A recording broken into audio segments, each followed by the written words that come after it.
time once again for GamePoints to bring in the expert. RotoWire.com senior editor Jeff Erickson here to teach you more than what you learn at that fancy school of yours. So take the crayons out of your ears, shut up, and listen good. Here is Jeff Erickson. Hey, Jeff, how you doing?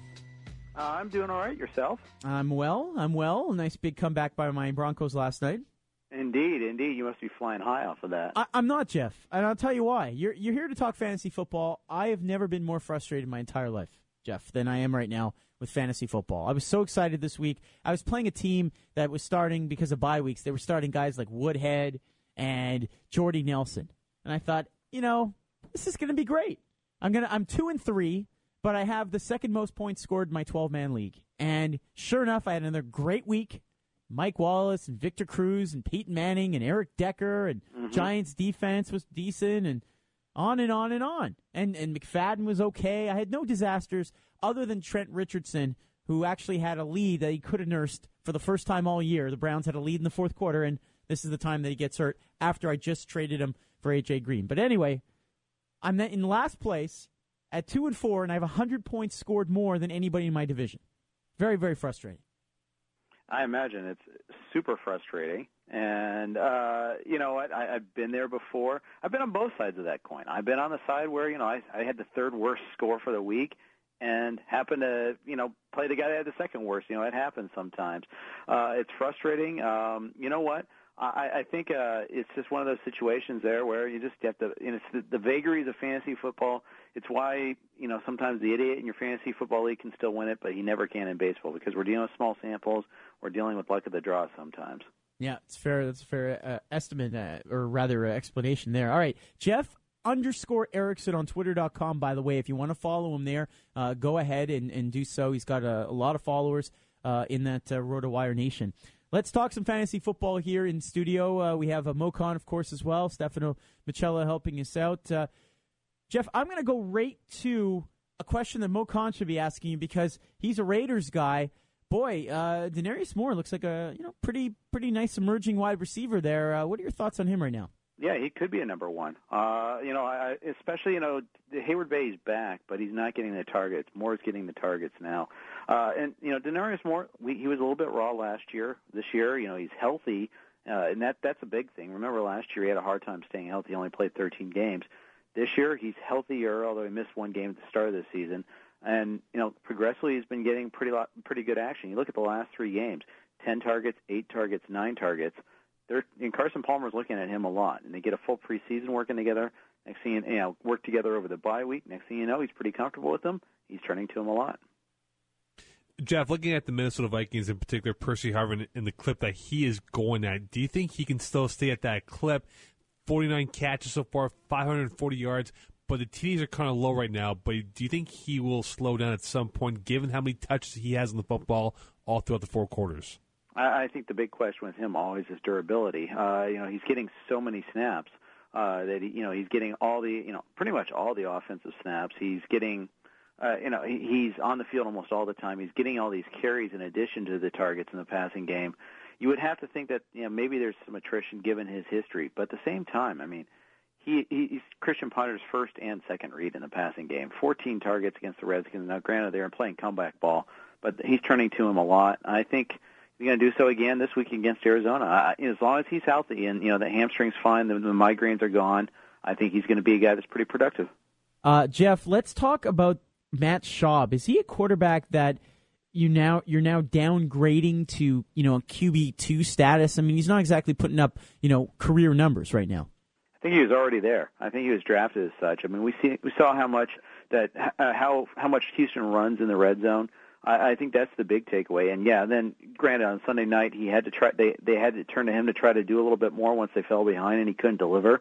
That's a slight problem. That's why they brought in T.J. Yates. Also, it's just kind of like, okay, the game's over. Let's not give him. He didn't even get the garbage time production, which we might have liked to see. But you look at him, and he's just not getting the same sort of attempts that some of the elite quarterbacks are. In this league, it's a passing league, and you need those opportunities. He's just not getting them, and in part because they have such a strong running game. Elsewhere in the NFL, we were just talking in our previous segment about some of the upcoming games this week. You got we mentioned Minnesota and Arizona. Quarterback situation for the Cardinals. Is it a stay away from it this week? Is it, well, you got to start them? What are you thinking there? Unless you're really stuck in a bad bye week situation, and there is a chance you could be. I mean, there's 6 teams on bye this week: Atlanta, Denver.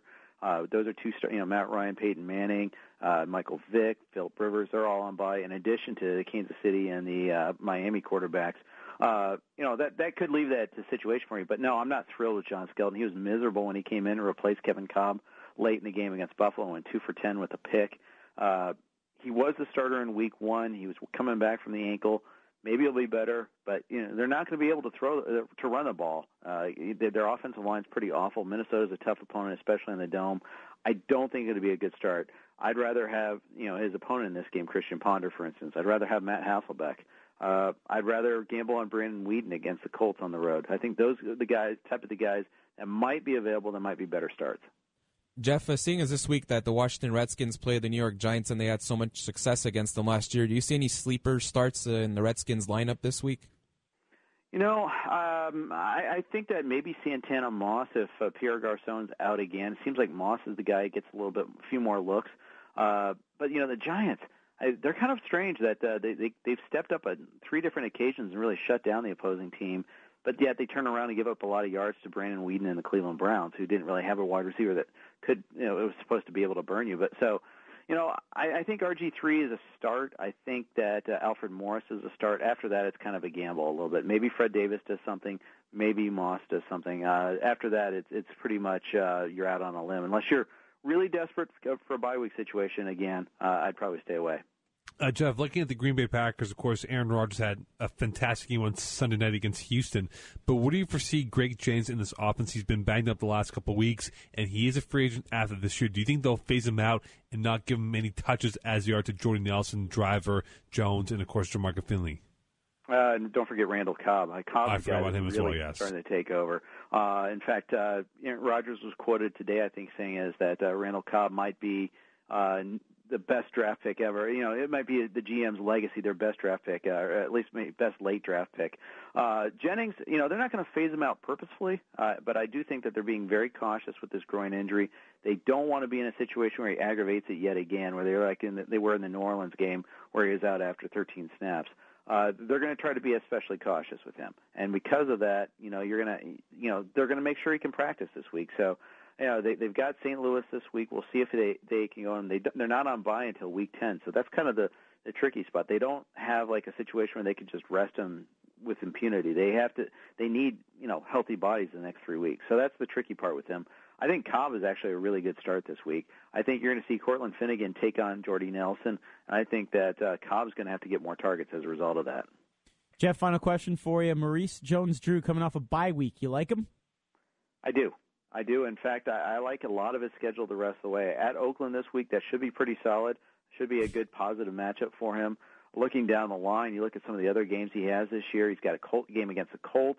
Remember, he took them for 177 earlier this year. Got a game at Buffalo. That should be good.